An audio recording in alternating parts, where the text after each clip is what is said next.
আল্লাহু আকবার। আপসহীন বিপ্লবী ওসমান হাদিকে চোখের জলে বিদায়। জানা যায় প্রধান উপদেষ্টা সহ লাখো মানুষের অংশগ্রহণ চিরনিদ্রায় শায়িত হলেন জাতীয় কবির সমাধির পাশে। লন্ডনের পথে ডাক্তার জুবাইদা স্বামী তারেক রহমানের সঙ্গে দেশে ফিরবেন 24 ডিসেম্বর।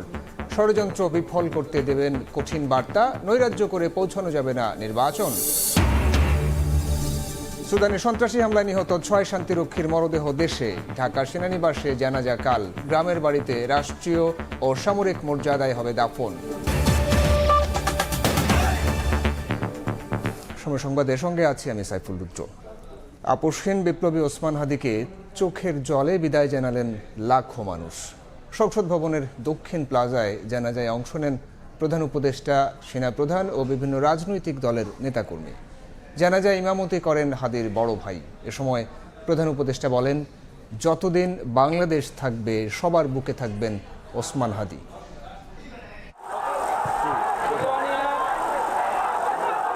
যে সংসদে জনতার প্রতিনিধি হয়ে যাওয়ার স্বপ্ন দেখেছিলেন শরীফ ওসমান হাদি, সেই প্রাঙ্গণেই তাকে বরণ করতে সকাল থেকে লাখো জনতার ভিড়।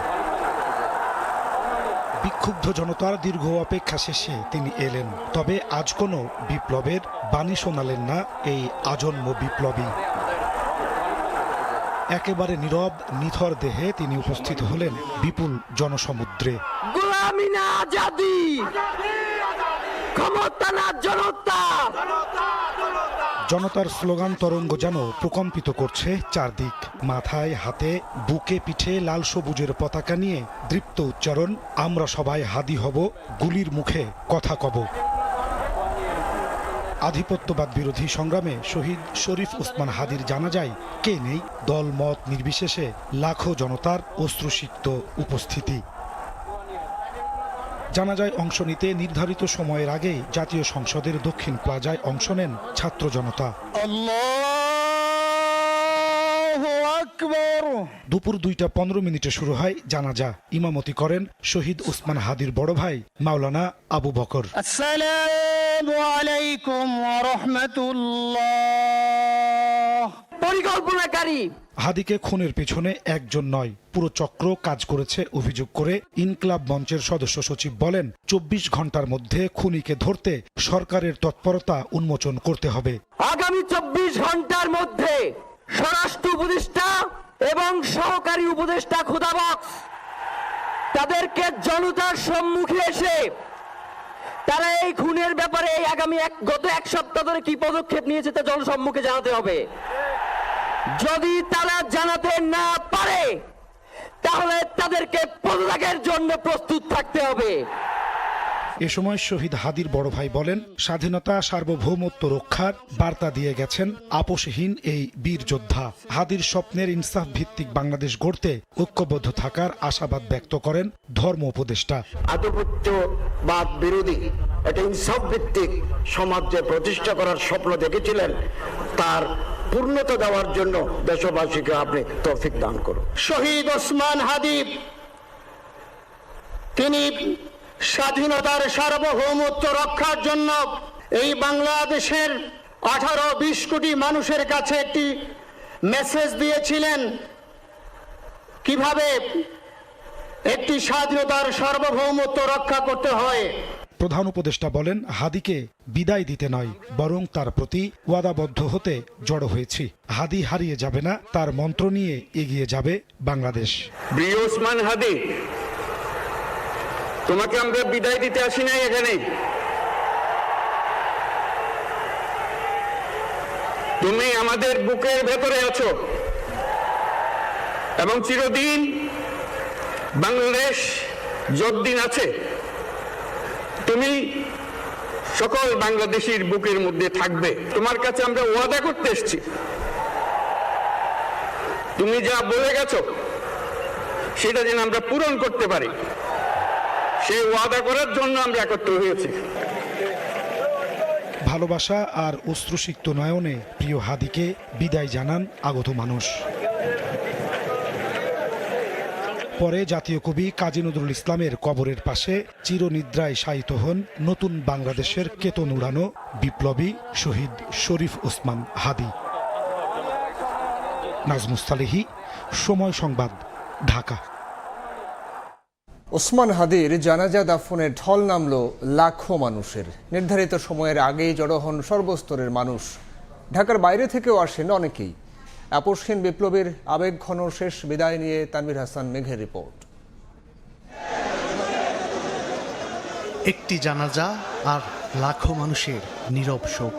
পুরো রাজধানী জুড়ে সর্বস্তরের মানুষের শ্রদ্ধা আর ভালোবাসা ওসমান হাদীর প্রতি। শনিবার বেলা 2টায় জাতীয় সংসদ ভবনের দক্ষিণ প্লাজায় ওসমান হাদীর জানাজা অনুষ্ঠিত হওয়ার কথা থাকলেও সকাল থেকেই মানুষের ঢল নামে মানিক মিয়া এভিনিউয়ে। নির্ধারিত সময়ের আগেই রাজধানীর বিভিন্ন প্রান্ত থেকে মানুষ জড়ো হতে থাকেন। ভিড় সামাল দিতে প্রতিটি প্রবেশপথে কড়া নিরাপত্তা ব্যবস্থা নেয় পুলিশ। সাধারণ মানুষকে তল্লাশি করে ভেতরে প্রবেশের অনুমতি দেওয়া হয়। সংসদের দক্ষিণ প্লাজার গেট দিয়ে ঢোকার জন্য সারিবদ্ধভাবে লাইনে দাঁড়িয়ে অপেক্ষা করেন হাজারো জনতা। রাজধানী ছাড়াও দেশের বিভিন্ন জেলা থেকে জানাজায় অংশ নিতে ছুটে এসেছেন অনেকে। যে যেভাবে পেরেছেন সময়ের আগেই পৌঁছানোর চেষ্টা করেছেন। জানাজায় সর্বকালের শ্রেষ্ঠ গণজামায়াতের কথা উঠে আসে তাদের কণ্ঠে। পাবনা ঈশ্বরদী থেকে গতকালকে এসেছি। আমি ওসমান হাদী সাহেবের জানাজার জন্য আসছি। প্রত্যেক যুগে যুগে এরা জন্মগ্রহণ করে না। After a long time Osman Hadi born in this country. গুলি করে সে হাদীকে শেষ করে নাই, বরং হাদীর জাগরণ পুরা 18 কোটি মানুষের অন্তরে ঢুকিয়ে দিয়েছে। বিপ্লবী নেতার জানাজার কারণে মানুষ নিবেদিতভাবেই ইমানি বলেন হয়ে আজকে এখানে সবাই আসছে। আদি কোটি বছর একটা জন্ম নেয়, সবার ভালোবাসা এবং হৃদয়ের। বেলা 2টার পর অনুষ্ঠিত হয় জানাজা। পুরো মানিক মিয়া এভিনিউ রূপ নেয় জনস্রোতে। অংশ নেন লাখো জনতা। পরে সংসদের দক্ষিণ প্লাজা থেকে ওসমান হাদীর মরদেহ নেওয়া হয় ঢাকা বিশ্ববিদ্যালয় এলাকায়। জাতীয় কবির সমাধির পাশে চিরনিদ্রায় শায়িত হন আপসহীন বিপ্লবী। তানভীর হাসান মেঘ, সময় সংবাদ, ঢাকা। দেশি বিদেশি ষড়যন্ত্রের সমুচিত জবাব দিয়ে গণতান্ত্রিক উত্তরণ সহজ করতে পারলে আপসহীন বিপ্লবী হাদীর আত্মত্যাগকে সম্মান জানানো হবে বলে মন্তব্য করেছেন বিএনপির স্থায়ী কমিটির সদস্য সালাউদ্দিন আহমদ।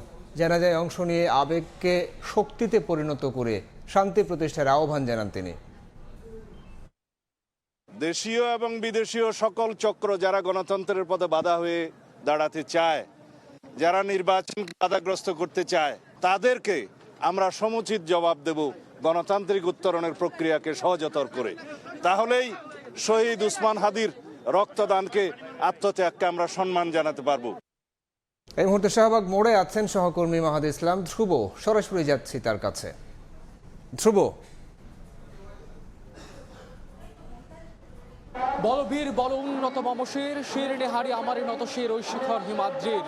বিদ্রোহী কবির এই কবিতা পাঠ করার সময় হয়তো হাদি জানতেন না যে তিনি হয়ে উঠবেন এই নতুন প্রজন্মের বিদ্রোহী নেতা, তিনি হয়ে উঠবেন এই তরুণ প্রজন্মের বিপ্লবী কবি। আজকে শরীফ ওসমান হাদী, এই শরীফ ওসমান হাদী আজকে হয়ে উঠেছেন তরুণ প্রজন্মের বিদ্রোহী নেতা। আজকে শরীফ ওসমান হাদী হয়ে উঠেছেন এই তরুণ প্রজন্মের বিপ্লবী নেতা। আজকে যে শাহবাগে দাঁড়িয়ে তিনি বিদ্রোহী কবিতাটি পাঠ করেছিলেন, আজকে সেই শাহবাগ লক্ষ হাদীর সমাগমে সমাহিত হয়েছে। আজকে সমবেত হয়েছে লক্ষ হাদী। আজকে হাদীকে কিছুক্ষণ আগেই কিন্তু বিদ্রোহী কবি কাজী নজরুল ইসলামের কবরের পাশেই তাকে শায়িত করা হয়েছে। আজকে হাদী লোকান্তরে গিয়ে প্রমাণ করলেন যে হাদীরা হয়তো মরে না, হাদীরা অমর হয়ে যায়। আজকে শাহবাগের এই লক্ষ মানুষের গণজমায়েত প্রমাণ করলো যে হাদী এই বাংলাদেশের কাছে, এই বাংলাদেশের মানুষের কাছে অমর হয়ে গেছে। কারণ এই হাদীরাই কিন্তু আসলে দেশের সার্বভৌমত্বের প্রশ্নে আপোষহীন, দেশের স্বাধীনতার প্রশ্নে আপোষহীন। আজকে হাদীকে ধারণ করে লক্ষ মানুষ এই শাহবাগে ছুটে এসেছে। তাদের প্রত্যেকের কণ্ঠে একই কথা, আমি হাদী, তুমি হাদী, আমরা সবাই হাদী। আজকে এক হাদী হয়তো লোকান্তরে, কিন্তু লক্ষ হাদি আজকে এই শাহবাগে। আজকে মানিক মে এভিনিউ এক ঐতিহাসিক জনসমাগম আজকে বাংলাদেশের মানুষ দেখেছে। আজকে হাদিকে শেষ শ্রদ্ধা জানাতে, আজকে হাদিকে বিদায় জানাতে আজকে সারা বাংলাদেশের মানুষ বিভিন্ন এলাকা থেকে তারা ছুটে এসেছেন হাদিকে শেষবারের মতো শ্রদ্ধা জানাতে। আজকে হাদির এই মৃত্যু, হাদির এই প্রস্থানের এই ক্ষণটি প্রমাণ করে দিল যে আজকে দেশের প্রশ্নে গোটা বাঙালি ঐক্যবদ্ধ, আধিপত্যবাদের বিরুদ্ধে গোটা বাঙালি আজকে ঐক্যবদ্ধ। কারণ হাদিরা দেশের প্রশ্নহীন থাকে, হাদিরা সার্বভৌমত্বের প্রশ্নে আপোষহীন থাকে, হাদিরা আধিপত্যবাদের বিরুদ্ধে রুদ্ধ কণ্ঠস্বর হয়ে থাকে। আজকে এক হাদি হয়তো লোকান্তরে, কিন্তু আজকে লক্ষ হাদি শাহবাগে প্রমাণ করে দিল যে অনৈক্যের কথা আমরা বলছিলাম জুলাই পরবর্তী সময়ে, যে এই রাজনৈতিক দলগুলোর মধ্যে অনাস্থার কথা আমরা বলেছি, যে রাজনৈতিক দলগুলোর মধ্যে ফাটলের কথা আমরা বলেছি, সে সকল কিছুকে আজকে ভুলে গিয়ে দল মত নির্বিশেষে ডান বাম সবাই আজকে এক হয়েছে এই শাহবাগে। যে শাহবাগকে আজকে থেকে বাঙালি চিনবে শহীদ ওসমান হাদি চত্বর নামে। আজকে গোটা শাহবাগের মানুষের হাতে কপালে লাল সবুজের পতাকা, হাতে লাল সবুজের পতাকা, বুকে লাল সবুজের পতাকা। আজকে লাল সবুজের পতাকাকে হাদিরা বিক্রি করে নাই। আজকে হাদি যে কথাটি বক্তব্যে তার বারবার বলতেন, জান দেব জুলাই দেব না, সেই জুলাইয়ের আরেক চিত্র এই শাহবাগে দেখা যাচ্ছে। এই শাহবাগে জুলাই গণ অভ্যুত্থানে যে সমাবেশ আমরা দেখেছি, গণজমায়েতে যে জুলাই অভ্যুত্থান আমরা দেখেছি, যে লাখ লাখ মানুষ ফ্যাসিস্ট এই শাহবাগে গোটা বাংলাদেশে তারা ছিল, এক হয়েছিল। আজকে সেই শাহবাগে হাদির জন্য গোটা বাংলাদেশ ঐক্যবদ্ধ হয়ে তারা আজকে দল মত নির্বিশেষে সকলে আজকে শাহবাগে ছুটে এসেছে। কারণ আজকে এই শাহবাগ যারা হয়ে উঠেছে এক টুকরো হাদি। আজকে এখানের প্রত্যেকেই দাবি করছেন তারাই হাদি, কারণ হাদিরা দেশের প্রশ্নে সবসময় আপোষহীন ছিল। এই হাদি ছিল আধিপত্যবাদের বিরুদ্ধে রুদ্ধ কণ্ঠস্বর। এই হাদিকে আসলে সময় টেলিভিশনের সবশেষ সাক্ষাৎকারটি হাদি সময় টেলিভিশনকেই দিয়েছিলেন।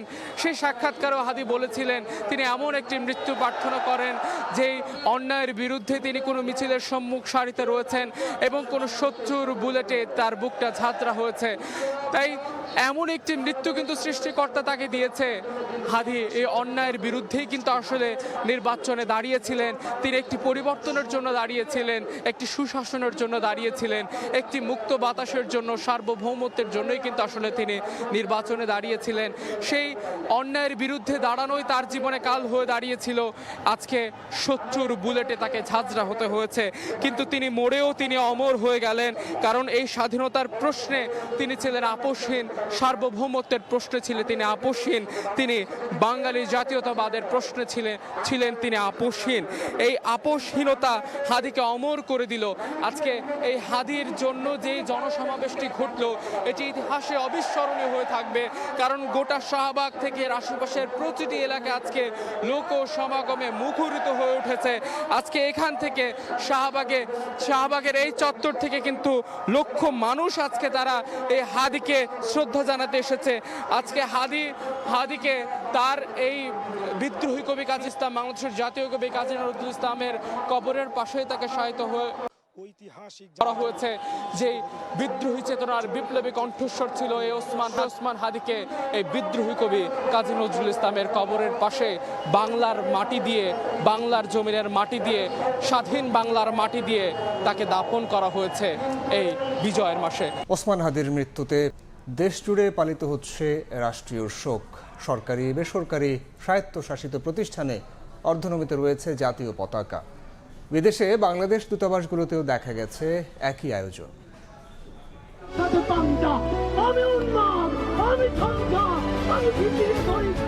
প্রতিবাদের এক বলিষ্ঠ কণ্ঠস্বর ওসমান হাদি, কণ্ঠে ভারতীয় আধিপত্য থেকে মুক্তির স্লোগান। ঘাতকের বুলেট সেই ঝাঁঝালো কণ্ঠ স্তব্ধ করে দিল, পুরো জাতিকে দাঁড় করিয়েছে এক কাতারে। বৃহস্পতিবার রাতে এই আপোষহীন নেতার মৃত্যু সংবাদে ক্ষোভে ফেটে পড়ে গোটা দেশ। অন্তর্বর্তী সরকারের তরফ থেকে আসে একদিনের রাষ্ট্রীয় শোক পালনের ঘোষণা।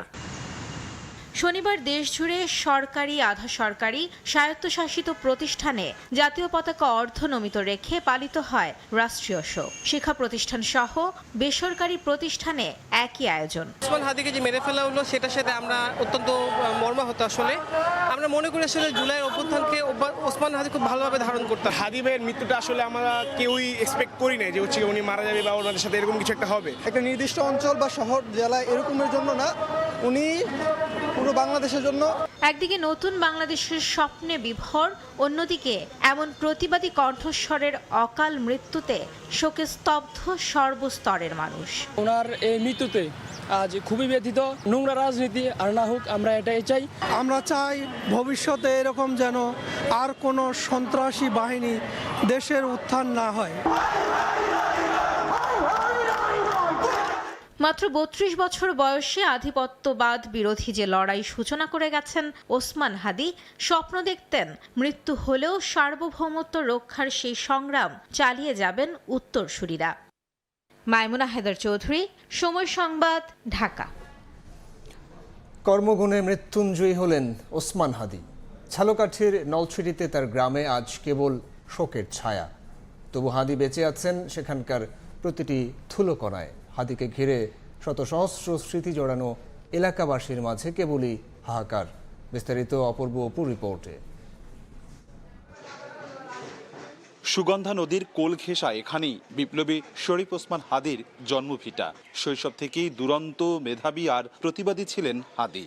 বাড়ি আসলে কখনো নদীতে সাঁতরে কাটানো কিংবা ফুটবল নিয়ে মাঠে দৌড়ে বেড়ানো, নয়তো বাজারের দোকানে জমিয়ে আড্ডা, এসবই এখন হাদির এলাকাবাসী কেবল স্মৃতি আওড়াচ্ছেন। তাই তো ঘাতকের বুলেটে হাদির প্রাণ যাওয়ায় আজ হতবম্ব, শোকে বিহবল নলছিটিবাসী। হাদি ভাই মারা গেছে, তার ওইটাই মূল বাড়ি ছিল, তার বাবা এই জায়গায় থাকতো, তার বাবা আমাদের এই মাদ্রাসায় চাকরি করতো। 30শে রমজানের ভিতর আমরা নদীতে একবার ইফতার করতাম, আর ইফতারের আয়োজন হইতো নদীতে, সব নিয়ে আমরা ট্রলার ভ্রমণ করতাম। বাংলাদেশের সূর্য সন্তান এত তাড়াতাড়ি আমাদের মাছ থেকে চলে যাবে, আসলে ওকে অনেক দরকার ছিল আমাদের দেশের জন্য।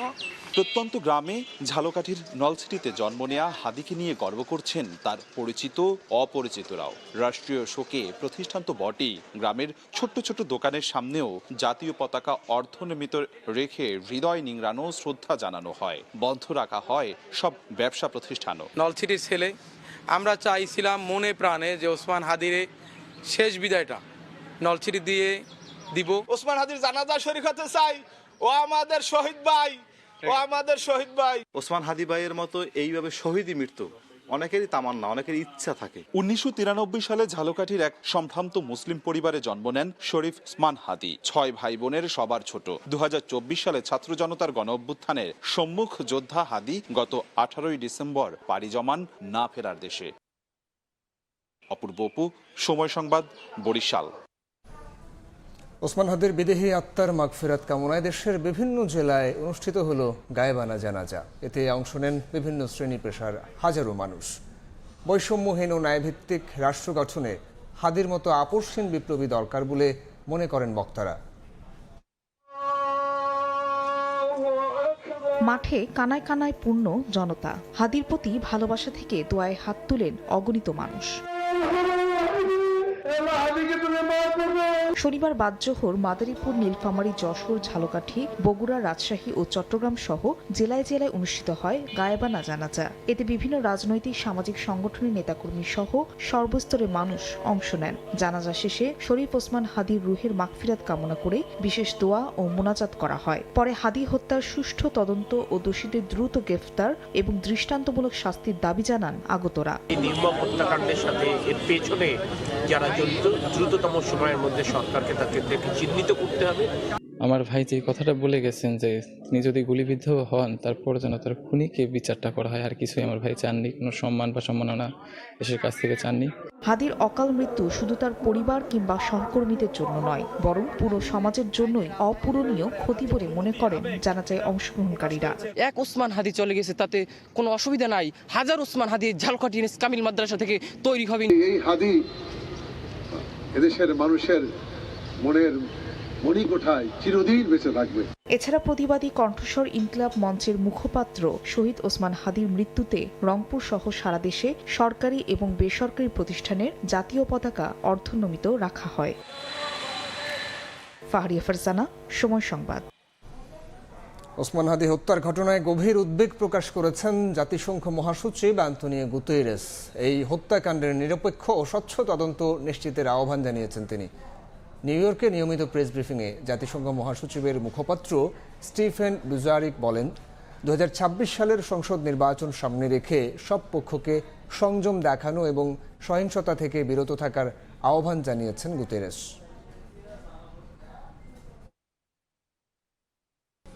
মহান মুক্তিযুদ্ধের অন্যতম সংগঠক ও স্বাধীন বাংলাদেশে প্রথম বিমান বাহিনী প্রধান বীর উত্তম আব্দুল করিম খন্দকারের মৃত্যুতে গভীর শোক প্রকাশ করেছেন প্রধান উপদেষ্টা ডক্টর মোহাম্মদ ইউনূস। মরহুমের আত্মার মাগফিরাত কামনা করে শোকসন্তপ্ত পরিবারের প্রতি সমবেদনা জানান প্রধান উপদেষ্টা। শোকবার্তায় প্রধান উপদেষ্টা বলেন, মুক্তিবাহিনীর ডেপুটি চিফ অব স্টাফ হিসেবে একে খন্দকারের কৌশলগত সিদ্ধান্ত, সাংগঠনিক দক্ষতা ও অটল দেশপ্রেম স্বাধীনতা সংগ্রামকে করেছিল আরও সুসংহত। সাহসী দেশপ্রেমিক হিসেবে তার কর্ম, চিন্তা ও আদর্শ নতুন প্রজন্মের জন্য অনুপ্রেরণার উৎস হয়ে থাকবে বলেও জানান প্রধান উপদেষ্টা। শাশুড়ি বেগম খালেদা জিয়ার পাশে 2 সপ্তাহ থেকে লন্ডনের পথে তারেক রহমানের সহধর্মিণী ডাক্তার জুবাইদা রহমান। সকালে বাংলাদেশ বিমানের একটি ফ্লাইটে তিনি লন্ডনের উদ্দেশ্যে যাত্রা করেন। আগামী 25 ডিসেম্বর স্বামী তারেক রহমানের সঙ্গে আবারও দেশে ফেরার কথা রয়েছে ডাক্তার জুবাইদার। এদিকে দেশে ফিরতে ট্রাভেল পাস হাতে পেয়েছেন বিএনপির ভারপ্রাপ্ত চেয়ারম্যান তারেক রহমান। শাশুড়ি বেগম খালেদা জিয়ার পাশে 2 সপ্তাহ থেকে আবারও লন্ডনে ফিরে গেলেন বিএনপির ভারপ্রাপ্ত চেয়ারম্যান তারেক রহমানের সহধর্মিণী ডাক্তার জুবাইদা রহমান। শনিবার সকালে বাংলাদেশ ছাড়েন তিনি। বাংলাদেশ বিমানের ফ্লাইটটি সকাল 8টা 40 মিনিটে লন্ডনের উদ্দেশ্যে হজরত শাহজালাল আন্তর্জাতিক বিমানবন্দর ছেড়ে যায়। এর আগে সকাল 7টা 10 মিনিটে ধানমন্ডির বাবার বাসা থেকে জুবাইদা রহমান বিমানবন্দরের উদ্দেশ্যে রওনা করেন। পুরো যাত্রাপথে তার গাড়িবহর ঘিরে নেওয়া হয় বিশেষ নিরাপত্তা ব্যবস্থা। ডাক্তার জুবাইদার সঙ্গে এ সময় তার পরিবারের সদস্যরাও ছিলেন। লন্ডনে যাওয়ার 4 দিন পর 25শে ডিসেম্বর স্বামী তারেক রহমান ও মেয়ে ব্যারিস্টার জাইমা রহমানকে সঙ্গে নিয়ে আবারও দেশে আসার কথা রয়েছে ডাক্তার জুবাইদা রহমানের। নির্বাসিত জীবন পেরিয়ে 17 বছর পর সপরিবারে সেদিন দেশে ফিরবেন তারেক রহমান। বিএনপির মিডিয়া সেলের সদস্য ও আমরা বিএনপি পরিবারের আহ্বায়ক আতিকুর রহমান রুমন জানান, সপরিবারে ঢাকায় আসার প্রস্তুতি হিসেবেই ডাক্তার জুবাইদা রহমান লন্ডনে গেলেন। একজন বধূই একটা বাড়ির সবচেয়ে হয় আর কি, হেড আর কি, কর্ত্রী। উনি যদি ফেরার টাইমে না থাকেন তাহলে টুকিটাকি জিনিসপত্র এগুলো তো আর বাড়ির কর্তা পাবে না, তাই না? এই জন্য ওনার যাওয়া। উনি ইনশাল্লাহ 25 তারিখে আমাদের প্রিয় নেতা, মানবিক নেতা জনাব তারেক রহমানের সাথেই ফিরবেন। তিনি আরও জানান, তারেক রহমানের ফেরা উপলক্ষে প্রস্তুতি নিচ্ছে বিএনপি। যে বাসায় তারেক রহমান সপরিবারে উঠবেন সে বাসা সম্পূর্ণ প্রস্তুত না হলে গুলশানে মায়ের বাসা ফিরোজায় উঠতে পারেন বলেও জানান রুমন। ওনার নিজস্ব কোনো বাড়ি নাই, কিন্তু যে বাড়িটা ওনার জন্য প্রস্তুত করা হচ্ছে সেটার কাজ যদি শেষ না হয় তাহলে ফিরোজায় ওনার মা অসুস্থ হওয়ার আগেই 2-3টা রুম রেডি করে রেখেছেন। যদি আমার ছেলে কোথাও না উঠতে পারে যেন আমার পাশেই থাকতে পারে। রাজধানীর এভারকার হাসপাতালে চিকিৎসাধীন শাশুড়ি বিএনপি চেয়ারপারসন বেগম খালেদা জিয়াকে দেখতে গত 5 ডিসেম্বর দেশে এসেছিলেন ডাক্তার জুবাইদা রহমান। এর আগে লন্ডন থেকে চলতি বছরের মে মাসে শাশুড়ি বেগম জিয়ার সঙ্গে 17 বছর পর দেশে এসেছিলেন তারেক পত্নী ডাক্তার জুবাইদা রহমান। আহমেদ সালেহিন, সময় সংবাদ, ঢাকা। নৈরাজ্য করে নির্বাচন পেছানোর কোনো সুযোগ নেই বলে মন্তব্য করেছেন বিএনপির স্থায়ী কমিটির সদস্য সালাউদ্দিন আহমদ। তিনি বলেন, গণতন্ত্রের অগ্রযাত্রা বাধাগ্রস্ত করার সব ষড়যন্ত্র বিফল হবে। এদিকে চূড়ান্ত প্রার্থী তালিকার কাজ দ্রুতই শেষ হবে বলে জানিয়েছেন দলের স্থায়ী কমিটির আরেক সদস্য আমির খসরু মাহমুদ চৌধুরী। এছাড়া একটি গোষ্ঠী মবের মাধ্যমে দেশে বিশৃঙ্খলা সৃষ্টি করে বিএনপির উপর দায় চাপানোর চেষ্টা করছে বলে মন্তব্য করেছেন মির্জা আব্বাস। ত্রয়োদশ জাতীয় নির্বাচনে প্রার্থীদের দিক নির্দেশনামূলক কার্যক্রম চালাচ্ছে বিএনপি। শনিবার কার্যক্রমের 3য় দিনে 72 জন প্রার্থীর সঙ্গে আলোচনা করে দলটি। 3য় দিনের কার্যক্রমের উদ্বোধনী শেষে দলের স্থায়ী কমিটির সদস্য আমির খসরু মাহমুদ চৌধুরী জানান, আগামী নির্বাচনে জনগণের কাছে দলের যে বার্তা দেওয়া দরকার সেসব বিষয়ে আলোচনা হয়েছে। আগামী দিনের তারেক রহমান সাহেবের যে বাংলাদেশ গড়ার যে প্রত্যয়, যে রূপরেখা, এগুলো জনগণের সামনে তুলে ধরার বিষয় আছে। বাংলাদেশ জাতীয়তাবাদী দলের আমাদের যে সংস্কারের 31 দফার বিষয়ে এটা জনগণের কাছে তুলে ধরার বিষয় আছে। সার্বিকভাবে আমাদের দলের বিএনপি দল হিসাবে তারেক রহমান সাহেব এবং আমাদের আগামী নির্বাচনকে সামনে রেখে যে কথাগুলো বলার দরকার একটা গাইডলাইন দলের পক্ষ থেকে দেওয়া হচ্ছে। এদিকে দলের আরেক স্থায়ী কমিটির সদস্য সালাউদ্দিন আহমদ বলেন, তারেক রহমানের ফেরার দিনে লাখো জনতার সমাবেশ দেশের বিরুদ্ধে চলা সব ষড়যন্ত্র বিফল করার কঠিন বার্তা দেবে। নির্বাচনকে বানচাল করার জন্য পারতপক্ষে পিছানোর জন্য যে সমস্ত অপকৌশল গ্রহণ করেছে ফেসিবাদী শক্তি, পতিত ফেসিস্ট শক্তি, তার সাথে হয়তো তাদের এদেশীয় দোসররা এবং এর বাইরেও যারা নির্বাচন বানচাল করতে চায় তারা জড়িত থাকতে পারে। তবে কোনো রকমের অপকৌশল এবং কোনো রকমের এরকম হত্যাকাণ্ড ঘটিয়ে যদি কেউ মনে করে যে দেশে নৈরাজ্য সৃষ্টির মাধ্যমে নির্বাচন বানচাল করতে পারবে, তাদের সেই ধারণা ভুল। শনিবার দুপুরে বিএনপির ভারপ্রাপ্ত চেয়ারম্যান তারেক রহমানের স্বদেশ প্রত্যাবর্তন উপলক্ষে গোপীবাগে প্রস্তুতি সভার আয়োজন করা হয়। এতে যোগ দিয়ে দলের স্থায়ী কমিটির সদস্য মির্জা আব্বাস হুঁশিয়ারি দিয়ে বলেন, ষড়যন্ত্রকারীদের বিষয়ে বিএনপি হাত পা গুটিয়ে বসে থাকবে না, বরং উচিত জবাব দেবে। বিএনপি কখনো খুন, জখম, হত্যাকাণ্ড, মবের রাজনীতিতে বিশ্বাস করে না। তার অর্থ এই নয় যে বিএনপি হাত পা গুটিয়ে বসে থাকবে। যদি প্রয়োজন হয় এই সমস্ত ষড়যন্ত্রকারীদেরকে ৭১ সালে আমরা যেভাবে জবাব দিয়েছিলাম, ইনশাল্লাহ আজকে 25-এও একইভাবে আমরা জবাব দেব। 25 ডিসেম্বর যাতে কোনো বিশৃঙ্খলা না হয় সেদিকে নেতাকর্মীদের সচেতন থাকার আহ্বান জানান বিএনপি নেতারা। মুরসালিন হক জুনায়েদ, সময় সংবাদ, ঢাকা। ত্রিমুখী লড়াইয়ের আভাস ঢাকা ৯ আসনে। ভোটের মাঠে চষে বেড়াচ্ছেন বিএনপি, জামায়াত ও এনসিপির সম্ভাব্য প্রার্থীরা। ভোটাররা বলছেন প্রতীক নয়, সততা ও অতীতের কর্মকাণ্ড দেখেই ভোট দেবেন পছন্দের প্রার্থীকে। আবুল কালামের ক্যামেরায় আরও জানাচ্ছেন নাইম হাসান।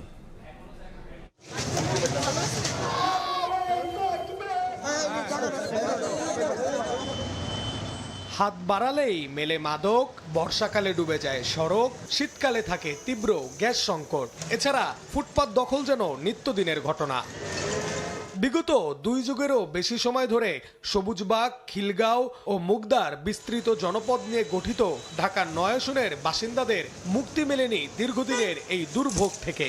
আমরা শুধু অশান্তির মধ্যে আছি, শুধু মাদকের যন্ত্রণা। 17 বছর ধরে দেখতেছি একই অবস্থা। প্রথমবারের মতো এই আসন থেকে নির্বাচনে অংশ নিচ্ছেন বিএনপির কেন্দ্রীয় নির্বাহী কমিটির সদস্য হাবিবুর রশিদ। আগামী দিনে কাজের মাধ্যমে জনগণের মন জয় করে আমরা ঢাকা ৯কে ঢাকা সিটির মধ্যে একটি মডেল এলাকায়, নির্বাচনী এলাকা হিসেবে গড়ে তুলতে চাই। অন্যদিকে জামাত মনোনীত প্রার্থী কবির আহমেদ বলছেন, নির্বাচিত হলে অগ্রাধিকার ভিত্তিতে সকলের জন্য কর্মসংস্থানের ব্যবস্থা করবেন। নিম্ন আয়ের লোকদেরকে আমরা কর্মসংস্থান দেওয়ার জন্য আমাদের পক্ষ থেকে যথেষ্ট চেষ্টা করছি এবং আমরা যদি নির্বাচিত হতে পারি তাদের জন্য আমরা এখানে কর্মসংস্থান সৃষ্টি করব। খিলগাঁওয়ের মেয়ে ডাক্তার তাসনিম যারা প্রথমবারের মতো সংসদ নির্বাচন করবেন ঢাকা ৯ আসন থেকে। জাতীয় পর্যায়ে কিভাবে অ্যাড্রেস করতে পারি, লোকাল পর্যায়ে কিভাবে অ্যাড্রেস করতে পারি, সবকিছুই কর্মপরিকল্পনাতে থাকবে। বিএনপি, জামাত, এনসিপি ছাড়াও এই আসনে মাঠে আছে ইসলামী আন্দোলন বাংলাদেশ ও স্বতন্ত্র প্রার্থীর পোস্টার ব্যানার। এই আসনের মোট ভোটার সংখ্যা 4,49,952। ভোটাররা মনে করছেন বড় 3টি রাজনৈতিক দলের 3 জন প্রার্থী এখানে নতুন হওয়ায় ভোটের হিসেব নিকেশ বদলে যেতে পারে শেষ মুহূর্তের প্রচারণা ও নির্বাচনী প্রতিশ্রুতিতে। ঢাকা ৯ আসন থেকে নাইম হাসান, সময় সংবাদ, ঢাকা। সুদানে সন্ত্রাসী হামলায় নিহত 6 শান্তিরক্ষীর মরদেহ আনা হলো দেশে। সকালে এমিরেটস এয়ারলাইন্সের একটি ফ্লাইটে তাদের মরদেহ দেশে আসে। রোববার ঢাকা সেনানিবাসে জানাজা হবে, গ্রামের বাড়িতে রাষ্ট্রীয় ও সামরিক মর্যাদায় হবে দাফন। সুদান থেকে দেশে ফিরল সন্ত্রাসী হামলায় প্রাণ হারানো 6 শান্তিরক্ষীর মরদেহ। নানা প্রতিকূলতায় সুদানে দায়িত্ব পালনের সময় গত 13 ডিসেম্বর আবেই সীমান্তে বিচ্ছিন্নতাবাদী সশস্ত্র গোষ্ঠীর ড্রোন হামলায় 6 সেনা সদস্য শহীদ হন। শনিবার সকালে এমিরেটস এয়ারলাইন্সের একটি ফ্লাইটে শহীদদের মরদেহ হজরত শাহজালাল আন্তর্জাতিক বিমানবন্দরে পৌঁছালে মরদেহ গ্রহণ করেন সেনাবাহিনীর chief of general staff lieutenant general Mizanur Rahman Shamim. পরে 6 শান্তিরক্ষীর মরদেহ সম্মিলিত সামরিক হাসপাতালে নেওয়া হয়। রোববার ঢাকা সেনানিবাসের কেন্দ্রীয় মসজিদে নামাজে জানাজা শেষে তাদের নিজ নিজ ঠিকানায় হেলিকপ্টারে করে পাঠাবে সেনাবাহিনী। সেখানেই সামরিক মর্যাদায় দাফন কার্যক্রম সম্পন্ন করা হবে। 13 ডিসেম্বরের হামলার ঘটনায় আহত হন আরও 8 শান্তিরক্ষী। তারা কেনিয়ার রাজধানী নাইরোবিতে আগা খান ইউনিভার্সিটি হাসপাতালে চিকিৎসাধীন। জাতিসংঘ শান্তিরক্ষা mission, united nations interim security force for Abyei বাংলাদেশের একটি ব্যাটালিয়ন মোতায়েন রয়েছে। দেশটির অবকাঠামোগত উন্নয়ন সাধন, সন্ত্রাসী গোষ্ঠীর হাত থেকে ভূখণ্ডকে রক্ষায় ওই ব্যাটালিয়নে কর্মরত ছিলেন নিহত ও আহত সেনা সদস্যরা। বিজয়ের 54 বছর পেরিয়ে যখন 55 বছরে পা রাখল 56,000 বর্গমাইলের বাংলাদেশ, ঠিক সেই মাহেন্দ্রক্ষণে গেল 13 ডিসেম্বর দক্ষিণ সুদানের আবেই সীমান্তে শান্তিরক্ষা মিশনের ঘাঁটিতে সন্ত্রাসীদের হামলায় শাহাদাত বরণ করেন বাংলাদেশ সেনাবাহিনীর 6 সেনা সদস্য। তাদের এই অসম আত্মত্যাগে বিশ্ব দরবারে বাংলাদেশ আরও একবার মাথা উঁচু করে দাঁড়ায়। লাল সবুজের পতাকা বুকে ধারণ করে শান্তিরক্ষীদের এমন আত্মত্যাগ আমরা গভীরভাবে স্মরণ করছি। কামরুল হাসান, সময় সংবাদ, ঢাকা। সময় সংবাদে আরও থাকছে। কুষ্টিয়ায় নির্বাচন অফিসের স্টোর রুমের জানালার কাচ ভেঙে দুর্বৃত্তদের আগুন, পুড়ে গেছে বেশ কিছু নথিপত্র। বড় ধরনের ক্ষয়ক্ষতি হয়নি জানিয়েছেন নির্বাচন কর্মকর্তা। কুষ্টিয়া জেলা নির্বাচন অফিসের স্টোর রুমে আগুন দিয়েছে দুর্বৃত্তরা। এতে কিছু গুরুত্বপূর্ণ নথিপত্র পুড়ে গেছে। পুলিশ জানায় ভোরের দিকে নির্বাচন অফিসের নিচতলার স্টোর রুমের পেছন দিক থেকে জানলার গ্লাস ভেঙে আগুন দেয় দুর্বৃত্তরা। ছুটির দিন থাকায় অফিসের কর্মকর্তা কর্মচারীরা বিষয়টি তাৎক্ষণিকভাবে জানতে পারেননি। পরে ধোঁয়া দেখে স্থানীয়দের নজরে এলে নির্বাচন অফিসের নাইট গার্ড ও স্থানীয়দের সহায়তায় আগুন নিয়ন্ত্রণে আনা হয়। আগুনে কিছু নথিপত্র ক্ষতিগ্রস্ত হলেও বড় ধরনের কোনো ক্ষয়ক্ষতি হয়নি বলে জানিয়েছেন জেলা নির্বাচন কর্মকর্তা। সময় সংবাদে আরও থাকছে। তোষাখানার দ্বিতীয় মামলায় পাকিস্তানের সাবেক প্রধানমন্ত্রী ইমরান খান ও তার স্ত্রীর 17 বছরের কারাদণ্ড, 1,64,00,000 রুপি জরিমানা, বিশেষ আদালতের রায়।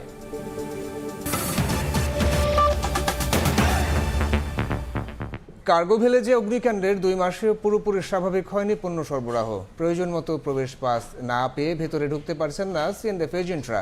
এতে আর্থিক ক্ষতি মেনেই কার্যক্রম চালিয়ে যেতে হচ্ছে বলে অভিযোগ ব্যবসায়ীদের। যদিও বিমানবন্দর কর্তৃপক্ষের দাবি বেড়েছে পণ্য খালাসের পরিমাণ। MS আরিফিনের রিপোর্ট। ঢাকার হযরত শাহজালাল আন্তর্জাতিক বিমানবন্দরের কার্গো ভিলেজের আলফা 8 গেট দিয়ে পণ্য খালাসে ব্যস্ত শ্রমিক কর্মকর্তারা। 18 অক্টোবরের অগ্নিকাণ্ডে A, B, C গেট বন্ধের পর আমদানি পণ্য সহজে কারখানায় পৌঁছে দিতে খোলা হয়েছে এই গেটটি। সাময়িক এসব উদ্যোগে পণ্য জট কমলেও আগের মতো পাস না পাওয়ায় পণ্য বুঝে পেতে 3 থেকে 4 দিন বেশি সময় লাগছে বলে অভিযোগ সিএনএফ এজেন্টদের। 3 দিন 4 দিন পর্যন্ত লেট করে হলো মাল ডেলিভারি হচ্ছে এই জায়গায়। যতক্ষণ পর্যন্ত কুরিয়ারদের কোনো ওয়্যার হাউস না দেবে ততক্ষণ পর্যন্ত আমাদের এই সমাধানটা হবে না। এতে আর্থিক ক্ষতি মেনে নিয়েই আমদানি রপ্তানি কার্যক্রম চালিয়ে যেতে হচ্ছে বলে দাবি ব্যবসায়ী উদ্যোক্তাদের। যে অগ্নিকাণ্ডটি হয়েছে তারপরে এখন পর্যন্ত এটি স্বাভাবিক পর্যায়ে যায় না। পণ্যগুলো কিন্তু যেটা এয়ারপোর্ট দিয়ে আসে সেগুলো কিন্তু সবচেয়ে ইম্পর্টেন্ট, আর্জেন্সি থাকে। তো কষ্টের থেকে আমাদের ওই পণ্যের প্রয়োজনীয়তার অনেক বেশি।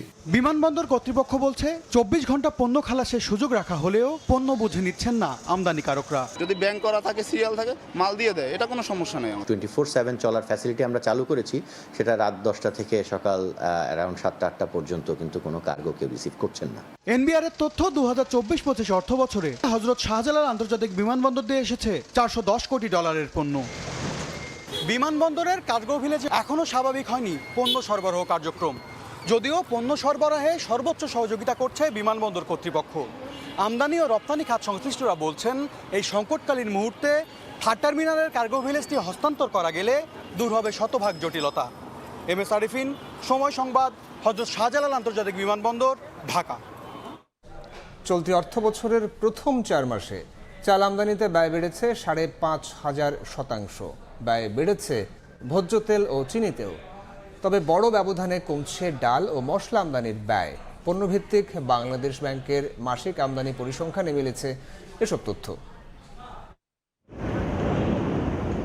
বছর জুড়ে দাম কমতির ধারায় থাকা চিনি আমদানিতে গেল জুলাই থেকে অক্টোবর পর্যন্ত ব্যয় হয়েছে $25,33,00,000। গেল বছরের একই সময় যা ছিল $24,52,00,000, অর্থাৎ বছর ব্যবধানে ব্যয় বেড়েছে 3.3%। অভ্যন্তরীণ বাজারে ভোজ্য তেলের চাহিদা মেটাতে এ সময়ে ব্যয় হয়েছে ৭৬ কোটি ৬১ লাখ ডলার। হিসাব বলছে গেল বছরের জুলাই থেকে অক্টোবর পর্যন্ত ৪ মাসে এই পণ্য আমদানিতে যা ব্যয় হয়েছিল এবার হয়েছে তার চেয়ে ১০ কোটি ডলার বেশি। চলতি বছর মার্চ থেকে উচ্চমূল্যে বাজারে দাপট দেখানো মশলা আমদানিতে গেল জুলাই থেকে অক্টোবর পর্যন্ত ব্যয় হয়েছে ১২ কোটি ৯১ লাখ ডলার, যা গত বছরের একই সময়ের তুলনায় ১৮.৪% কম। দেশের বাজারে দামের ঊর্ধ্বমুখী প্রবণতা থাকলেও মসুর ডালের আমদানি ব্যয় বছর ব্যবধানে ৫৫.২% কমে গেল জুলাই থেকে অক্টোবরে নেমেছে ১২ কোটি ৩২ লাখ ডলারে।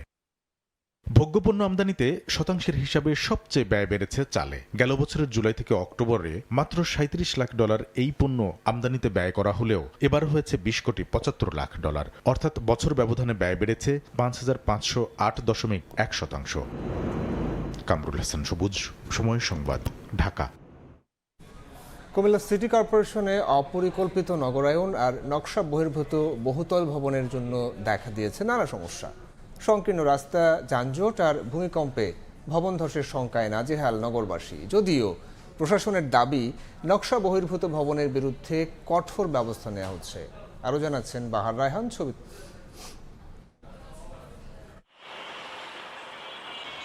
নগর জুড়ে গড়ে উঠেছে বিশাল বিশাল ভবন। আপাত দৃষ্টিতে উন্নয়নের ছোঁয়া মনে হলেও যত্রতত্র ভবন নির্মাণে বিপাকে এলাকাবাসী। ৫৩.০৪ বর্গ কিলোমিটার আয়তনে কুমিল্লা সিটি কর্পোরেশনে ২৭টি ওয়ার্ড রয়েছে। তবে সিটি কর্পোরেশন গঠনের ১৪ বছর পরও নেই কোনো মাস্টার প্ল্যান, নেই নগর পরিকল্পনাবিদ। ফলে সার্ভেয়ারদের মাধ্যমে চলছে পুরো ভবন অনুমোদনের কাজ। ডেভেলপার ও মালিকেরা একের পর এক প্ল্যান জমা দিলেও প্রাথমিক অনুমোদনের সুযোগকে কাজে লাগিয়ে অনেকে নকশা বহির্ভূত বহুতল ভবন নির্মাণ করে ফেলেছে। এতে রাস্তা সংকীর্ণ হয়ে সৃষ্টি হয়েছে যানজট। এছাড়া নিয়ম না মেনে ভবন গড়ায় রয়েছে ধসের ঝুঁকিও। ৬ ফুট রাস্তা বা ১০ ফুট রাস্তার মধ্যে অনুমোদন ৯ তলা পায় কিভাবে? ৩ শতকের মধ্যে তারা দেখা যায় ৯ তলা প্ল্যান নিচ্ছে, নিয়ে সিটি কর্পোরেশন রাস্তার জায়গা, ড্রেনের জায়গার উপরে বিল্ডিং করে বিল্ডিং ফ্ল্যাট বিক্রি করতেছে। বিল্ডিং কোড আছে, বিল্ডিং কোডে সেই নিয়ম কানুনগুলো আছে, কিন্তু সেটা যে মানা হচ্ছে এরকম নজির কিন্তু নেই। দীর্ঘদিনের অনিয়ম নিয়মের মধ্যে আনার চেষ্টা চলছে বলে জানায় কর্তৃপক্ষ। যারা অবৈধভাবে করেছে তাদেরকে কিভাবে আইনের আওতায় বৈধতা দেওয়া যায়, সেটা জরিমানা হোক বা বিশেষ কোনো প্রক্রিয়া, সেটা আমরা দেখব ইনশাআল্লাহ। ২০২৩-২৪ সালে জমা পড়া ১০৫০টি প্ল্যানের মধ্যে প্রাথমিক অনুমোদন প্রায় মাত্র ৪৯০টি। সময় সংবাদ, কুমিল্লা। ব্রাজিলে উচ্চশিক্ষায় বাংলাদেশের শিক্ষার্থীদের জন্য ১৫০টি স্কলারশিপের সুযোগ দিয়েছে দেশটির সরকার, কিন্তু পড়ছেন মাত্র একজন। ভাষাগত জটিলতা আর ভৌগোলিক দূরত্বেই অনাগ্রহের মূল কারণ। এই বাধা দূর করতে ঢাকায় শিগগিরই খুলছে পর্তুগিজ ভাষা শিক্ষা কেন্দ্র। পাশাপাশি দেশটির শিক্ষা ব্যবস্থার অভিজ্ঞতা বিনিময়ে উদ্যোগ নেয়ার কথা জানান ব্রাজিলে নিযুক্ত বাংলাদেশি রাষ্ট্রদূত। ব্রাজিল থেকে ফিরে বিস্তারিত জানাচ্ছেন রিপোর্টার প্রসূন আশিস। ব্রাজিল মানেই ফুটবল। পেলে, রোনালদো কিংবা হালের নেইমারের জন্মভূমি। ফুটবল ছাড়াও দেশটির শিক্ষা, স্বাস্থ্যসহ বিভিন্ন খাত সমৃদ্ধ, কিন্তু সেসবের সুযোগ খুব একটা নিতে পারেনি বাংলাদেশ। ব্রাজিলের শিক্ষা ব্যবস্থা বিশ্বজুড়ে সমাদৃত, কিন্তু দেশটির শিক্ষা প্রতিষ্ঠানে পড়তে যেতে আগ্রহী নয় বাংলাদেশি শিক্ষার্থীরা। এর পেছনে বড় কারণ ভাষাগত জটিলতা ও ভৌগোলিক দূরত্ব। ব্রাজিলের বিভিন্ন বিশ্ববিদ্যালয়ে বাংলাদেশিদের জন্য ১৫০ স্কলারশিপের ব্যবস্থা থাকলেও পড়ছেন মাত্র একজন। ইউনিভার্সিটি অব ব্রাসিলিয়ার শিক্ষার্থী মাসুক মনে করেন, পর্তুগিজ ভাষা শেখার সুযোগ পেলে ব্রাজিলে উচ্চশিক্ষায় আগ্রহী হবেন বাংলাদেশি শিক্ষার্থীরাও। আমি কম্পিউটার সায়েন্সে মাস্টার্স করতেছি। এখানে পড়াশোনার মানটা অনেক উন্নত, কোনো টিউশন ফি নেই। এক্সট্রা আপনি ইন্টারন্যাশনাল স্টুডেন্ট হিসেবে কিছু স্টাইপেন্ড পাচ্ছেন, যেটা আপনার থাকা খাওয়ার জন্য এনাফ। এরা বিভিন্ন ইউরোপিয়ান ইউনিভার্সিটি, ইউএসএ এবং কানাডা ইউনিভার্সিটি অ্যাফিলিয়েটেড। তো আপনি এখান থেকে যখন পোস্ট গ্রাজুয়েশন করতে যাবেন, তো এরা অনেক হেল্পফুল করবে। ভাষা জটিলতা কাটিয়ে ব্রাজিলের বিভিন্ন বিশ্ববিদ্যালয়ে পড়ার সুযোগ সৃষ্টিতে ঢাকায় ভাষা শিক্ষা কেন্দ্র খোলা সহ নানা উদ্যোগ নেয়ার কথা জানান ব্রাজিলে নিযুক্ত বাংলাদেশি রাষ্ট্রদূত। ব্রাজিল গভর্নমেন্ট কিন্তু আমাদেরকে অনেকগুলো স্কলারশিপস অফার করে, কিন্তু ইউরোপে আমেরিকার ইউনিভার্সিটিগুলোর মতো এগুলো খুব একটা প্রচার নেই। কিন্তু আমাদের স্টুডেন্টসরা এখানে আসতে পারে। Language is a barrier. তো Brazil will open a language centre in Dhaka. এটা অনেকটা ব্রিটিশ কাউন্সিল বা অলিয়াস ফ্রান্সিসের মতো হবে। ব্রাজিলের শিক্ষা ব্যবস্থা সম্পর্কে জানাতে বাংলাদেশে বিভিন্ন অনুষ্ঠান আয়োজনের পরিকল্পনা রয়েছে। এ লক্ষ্যে দেশটির কয়েকটি বিশ্ববিদ্যালয়ের সঙ্গে চুক্তি হয়েছে। সেন্ট্রাল ইউনিভার্সিটি অফ পারা, এদের সাথে exchange of faculties, students and research workers with Bangladesh University. We have to finalize which university or universities will be counterpart of this university. এই ইউনিভার্সিটির অ্যাম্বিয়েন্সগুলো যদি বাংলাদেশে আমরা নিয়ে যেতে পারি, hopefully it will increase the education and culture of the university. সম্পর্কের ক্ষেত্রে রাজনীতির প্রভাব না থাকায় ব্রাজিলের নানা সম্ভাবনা কাজে লাগানো সম্ভব বলে মনে করেন রাষ্ট্রদূত। ইউনিভার্সিটি অফ ব্রাজিলিয়া এই পাবলিক বিশ্ববিদ্যালয়টির মতো অনেক বিশ্ববিদ্যালয় রয়েছে ব্রাজিলে, যেখানে সারা বিশ্বের শিক্ষার্থীরা পড়তে আসেন। এখানে যে আসন সংখ্যা রয়েছে, সেখানে যে কোটা রয়েছে, এখানে বাংলাদেশের শিক্ষার্থীরাও সুযোগ নিতে পারেন। সেক্ষেত্রে তাদের ভাষাগত জটিলতা দূর করতে হবে। ইউনিভার্সিটি অফ ব্রাজিলিয়া থেকে প্রসূন আশিস, সময় সংবাদ, ব্রাজিল। দেশের বাইরের খবর। পাকিস্তানের সাবেক প্রধানমন্ত্রী ইমরান খান ও তার স্ত্রীকে তোষাখানার দ্বিতীয় মামলায় 17 বছরের কারাদণ্ড দিয়েছেন দেশটির বিশেষ আদালত। একসঙ্গে দুইজনকে 1,64 লাখ রুপি জরিমানা আরোপ করা হয়েছে। জরিমানা দিতে ব্যর্থ হলে কারাবাসের মেয়াদ আরও বাড়তে পারে বলে জানান আদালত। স্থানীয় সময় শনিবার দেয়া রায়ে বলা হয়, সৌদি যুবরাজের দেওয়া প্রায় 8 কোটি রুপি মূল্যের গহনা মাত্র 29 লাখ রুপিতে কিনে রাষ্ট্রীয় কোষাগারের ক্ষতি করা হয়েছে। আগে থেকেই বেশ কয়েকটি দুর্নীতি ও সহিংসতার মামলায় দেশটির আদিয়ালা কারাগারে বন্দী রয়েছেন ইমরান। নতুন করে আদালতের ঘোষণা করা রায়ে তার রাজনৈতিক ভবিষ্যৎ আরও অনিশ্চিত হয়ে পড়বে বলে মনে করছেন অনেকেই।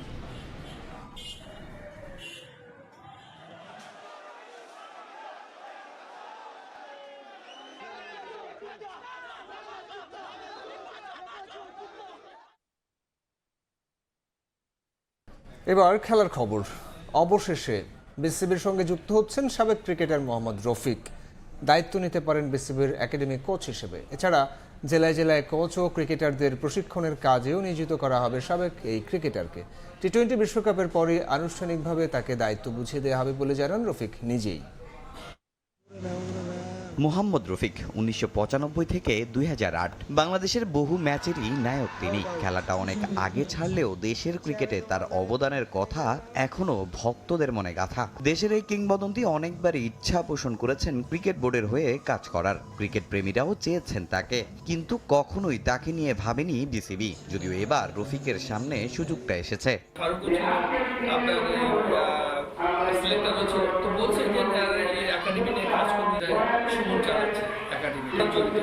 আমিনুল ইসলাম বুলবুল অন্তর্বর্তীকালীন দায়িত্ব নেওয়ার পরই এই রফিকদের দিয়েই বিভিন্ন বিভাগে কোচ ও ক্রিকেটারদের নিয়ে কর্মশালা করেছে বিসিবি। অ্যাকচুয়ালি এখন কাজ নেই, যে ধরনের প্ল্যানিংটা ছিল এখন বিপিএল আরম্ভ হতে, এখন তো সবাই এখানে ব্যস্ত থাকবে। যে যখন এটাই ফ্রি হবে, যে বাংলাদেশে বিশ্বকাপ চলে যাবে, তখন তো দেখা যায় ফ্রি থাকবে। তখন আবার এই যে কাজটি আমরা করেছি এটা আবার আরম্ভ হবে, তখন দেখা যাচ্ছে আমরা আবার ডিস্ট্রিক্টে নিয়ে কাজ করব।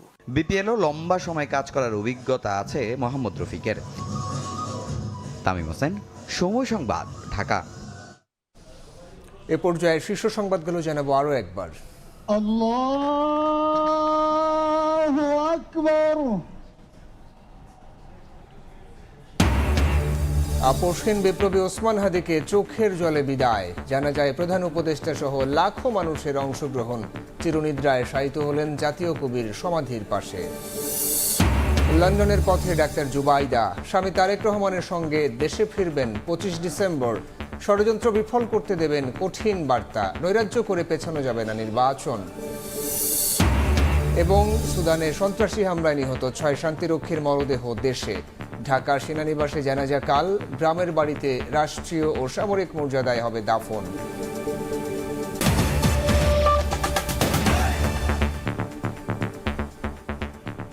এ ছিল 5টার সময় সংবাদ। এরপর বাংলার সময় নিয়ে সঙ্গে থাকবো আমি নিজেই। সঙ্গে থাকুন সময়।